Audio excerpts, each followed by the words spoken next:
নমস্কার, ফিনোলজি বাংলাতে আপনাদেরকে অনেক অনেক স্বাগত। ভিডিও শুরু করবার আগে শুধু বলবো, যারা আমার চ্যানেলে নতুন আসছেন তারা প্লিজ চ্যানেলটাকে সাবস্ক্রাইব করে বেল আইকনটা দিয়ে রাখবেন। যখনই কোনো ভিডিও আমি আপলোড করব তার নোটিফিকেশান আপনাদের কাছে পৌঁছে যাবে। পুরনো যারা আছেন তারা লাইক শেয়ার কমেন্ট করে পাশে থাকবেন। ছোট্ট একটা ডিসক্লেমার ভিডিও শুরু করার আগে, যখনই আমি আমার ভিডিও থেকে কোনো স্টক হোক, যে কোনো আন্ডারলাইং অ্যাসেট হোক বা বাজার সম্বন্ধীয় কোনো মতামত রেখে থাকি, সেটা সম্পূর্ণ আমার নিজস্ব ওপিনিয়ন।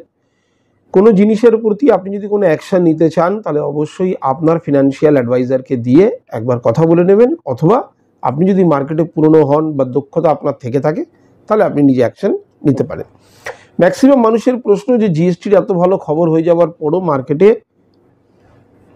পতন কেন, কী কারণে?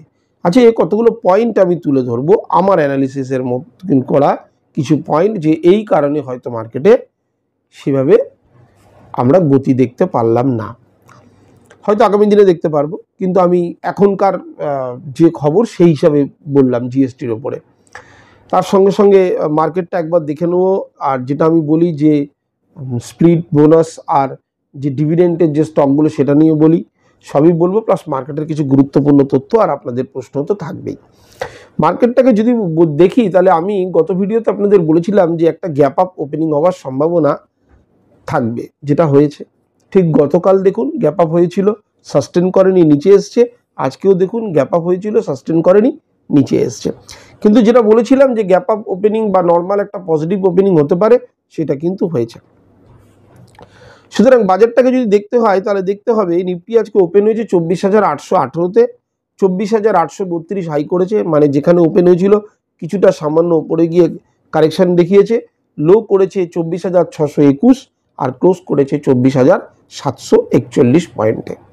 ওভারঅল মার্কেটের মধ্যে সেক্টরিয়াল ইন্ডাইসিসকে যদি আমি দেখি তাহলে দেখব Nifty auto 1.25%, metal almost 0.68%, media 0.59%, private bank 0.20% ওপরে হালকা মুভ, পিএসইউ ব্যাংক 0.17%, ফিনান্সিয়াল 0.14%, আর ফার্মা 0.04% পজিটিভ নোটে বন্ধ হয়েছে। খুব একটা কিছু কোনোটার মধ্যে দেখা যায়নি, অটোটা বাদ দিয়ে।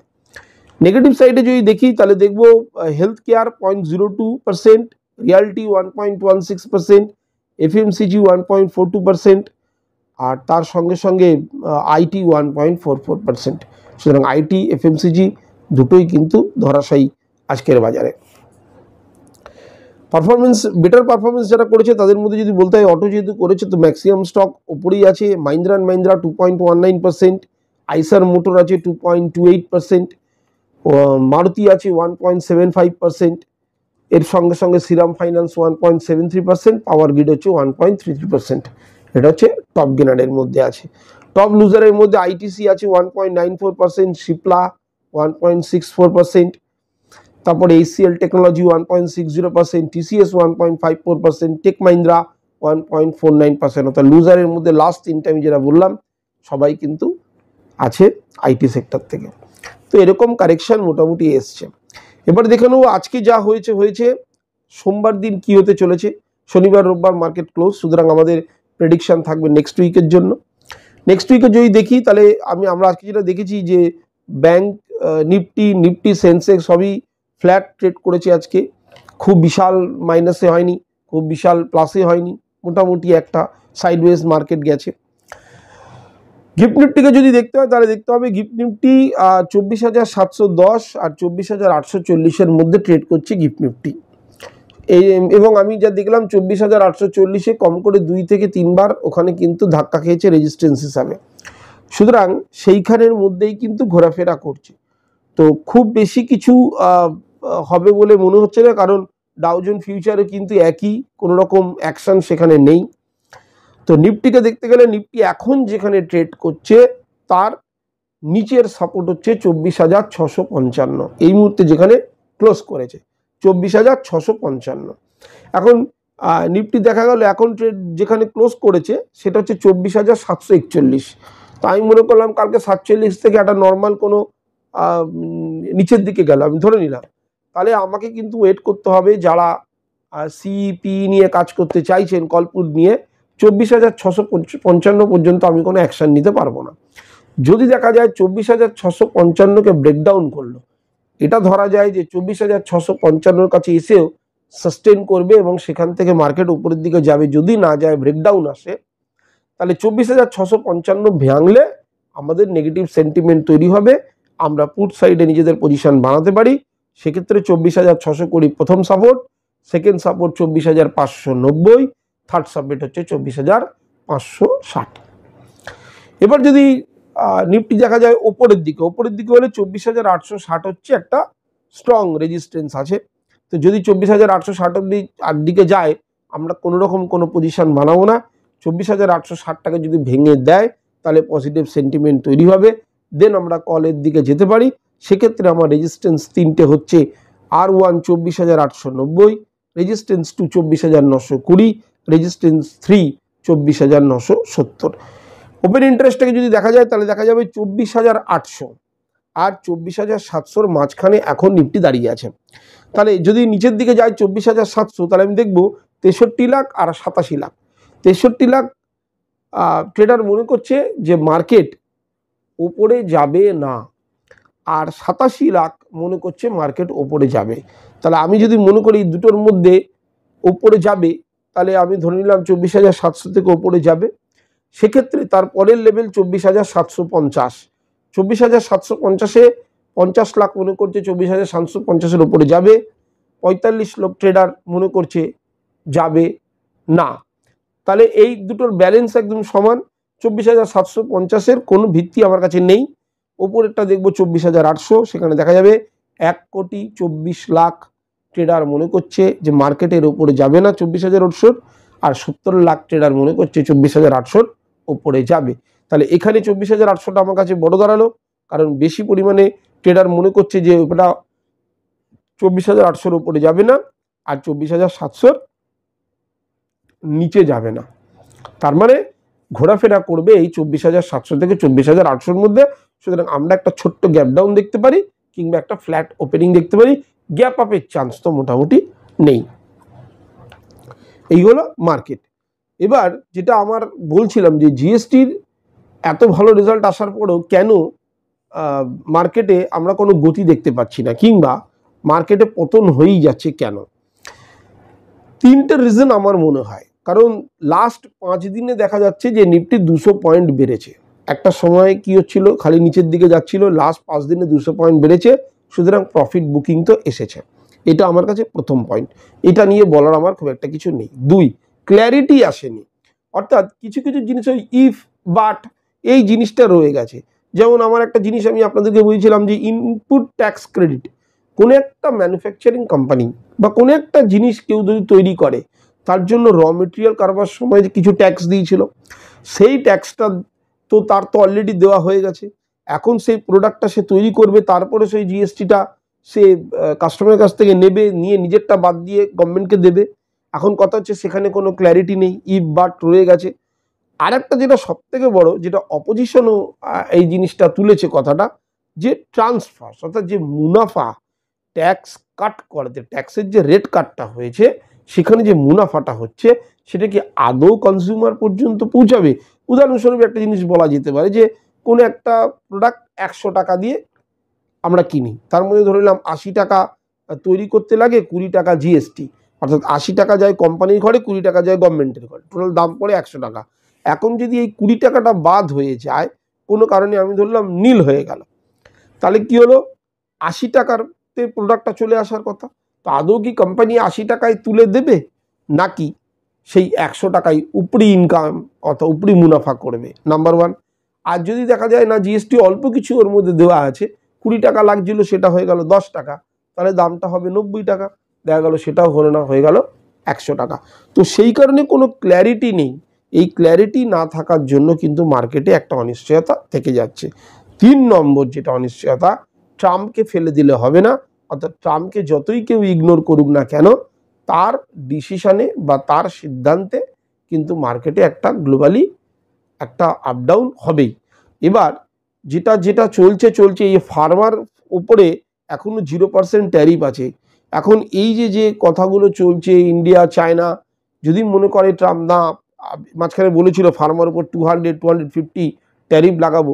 তো এরকম একটা অনিশ্চয়তা, যদিও কোনো অ্যাকশন এখনো নেয়নি, কিন্তু বলেছে। তো এর মধ্যে যদি দেখা যায় কিছু পরিবর্তন করলো, তারপরে আইটি সেক্টরে তো একটা চলেই আসছে ডামাডোল। তার কারণ যে H1B ভিসা, অর্থাৎ যারা আমেরিকাতে শুধুমাত্র প্রফেশনালের পারপাসে যায়, অর্থাৎ কাজের সূত্রে যায়, তারা সেখানে 3 বছরের যে ভিসা পেত, তারপরে সেটাকে বাড়িয়ে 6 মাসের ভিসা, 6 বছরের ভিসা পেত। সেখানে যদি কোনো রেস্ট্রিকশান আসে, সেক্ষেত্রে একটা অনিশ্চয়তা কিন্তু মার্কেটে থেকে যাচ্ছে। তো আমার কাছে এই 3টে কারণ, তার থেকেও বড় হচ্ছে 2 আর 3 যে কারণটা, প্রফিট বুকিংটা তো নর্মাল, 2-3 কারণটা আমার কাছে মনে হয় একটা জোরদার কারণ, যার জন্য কিন্তু মার্কেটে পতনটা কিন্তু এখনো রয়ে যাচ্ছে। মার্কেটের কিছু তথ্য যদি বলতে হয় যেগুলো আমাদের নজরে দেওয়া উচিত, ভেল, BHEL ভেল 2600 কোটি টাকার মধ্যপ্রদেশে একটা অর্ডার পেয়েছে থার্মাল পাওয়ারের প্রজেক্টের উপরে। জিএসটির কথা যদি বলা হয় তাহলে বলবো কার ডিলাররা যে শেষ লস করবার কথা চিন্তা করছে, প্রায় 2500 কোটি টাকার লস। কেন? এখানে একটা কারণ আছে, যে জিএসটিতে যা যা জিএসটি বলা হয়েছে, সেখানে যারা গাড়ির ডিলার আছে, ম্যানুফ্যাকচার যারা আছে তারা তো ঠিক আছে, তারা তো এখনো প্রোডাক্ট বাড়ি করেনি, কিন্তু যারা ডিলার আছে তারা তো অলরেডি তাদের ইনভেন্টরিতে মাল পড়ে রয়েছে। এখন তারা সেই জিএসটিটা কিভাবে ক্যালকুলেট করবে? তো তারা যেহেতু দেখা যাচ্ছে যে বিভিন্ন অটো সেক্টরের যে কারের উপরে যে জিএসটিগুলো আনা হয়েছে, কমিয়েছে, কোনোটাতে বাড়িয়েছে, সেক্ষেত্রে দেখা যাবে তারা যে জিএসটির জন্য রেডি ছিল, সেখান থেকে যদি জিএসটি সত্যি কমে গেছে, তাহলে কিন্তু সেখানে লস হতে পারে। সেই জন্য তারাও গভর্নমেন্টের কাছে ক্ল্যারিটি চেয়েছে। জোম্যাটো, সুইগির কথা যদি বলতে হয়, এয়ারটেল, জিওর মতো কম্পিটিশন দুজনের। জোম্যাটো প্ল্যাটফর্ম ফি 12 টাকা বাড়িয়ে দিয়েছে, মানে 12 টাকা করে দিয়েছে, 2 টাকা থেকে স্টার্ট করে 12 টাকা হয়ে গেল। সুইগির প্ল্যাটফর্ম 3 সপ্তাহে 3বার বেড়ে হয়ে গেল 15 টাকা। সুতরাং অনলাইন ফুডের দাম কিন্তু বাড়বে।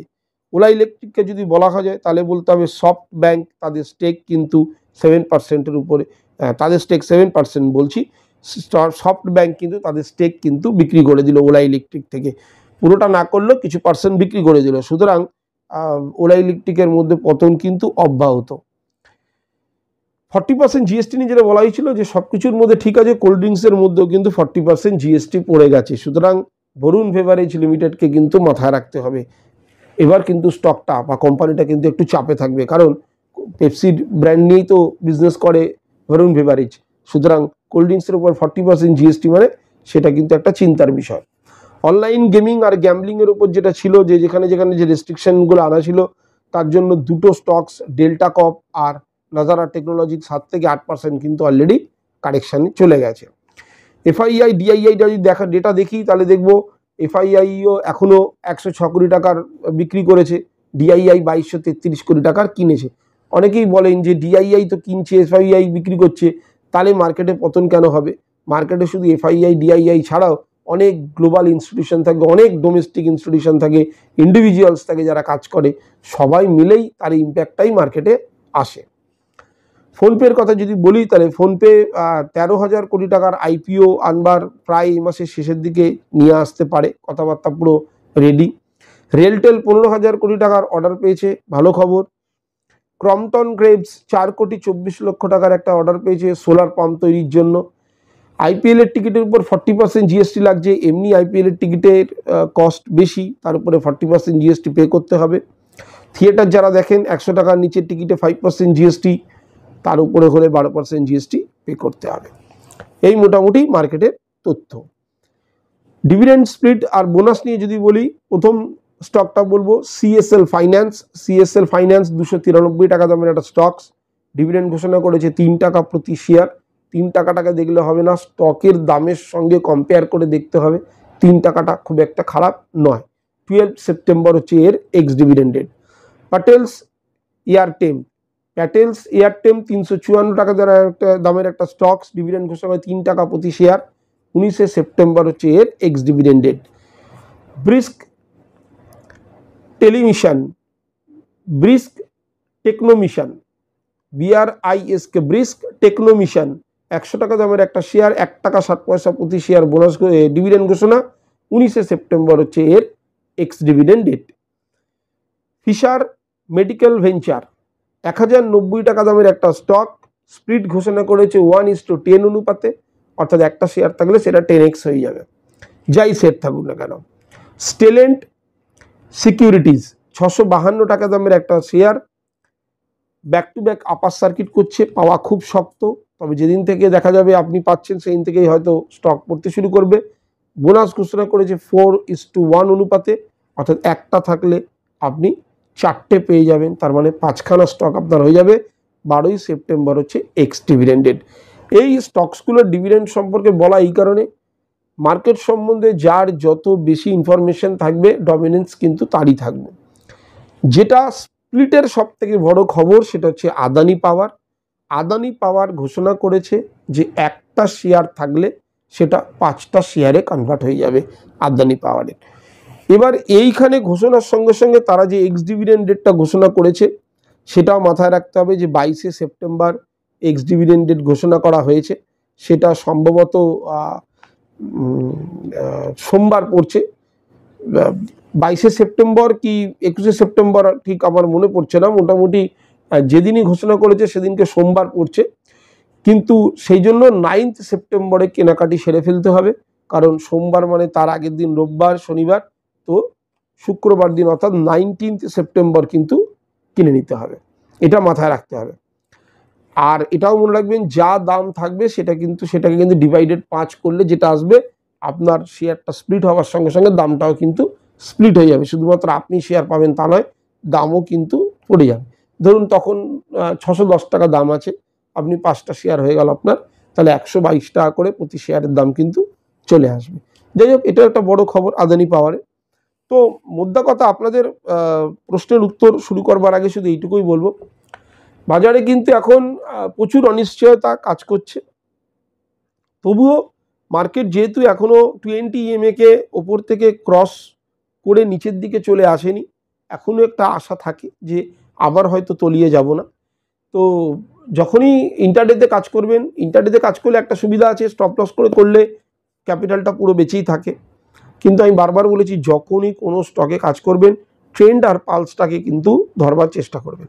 কারণ অনেকেই বললো যে অনেক নিচের দিকে চলে এসছে, কিনে নিলাম, আরও তলিয়ে গেল। সুতরাং ট্রেন্ড আর পালস, কখনোই নেগেটিভ ট্রেন্ড বা নেগেটিভ পালসে কিন্তু সুইং ট্রেডের জন্য যাওয়া উচিত নয়।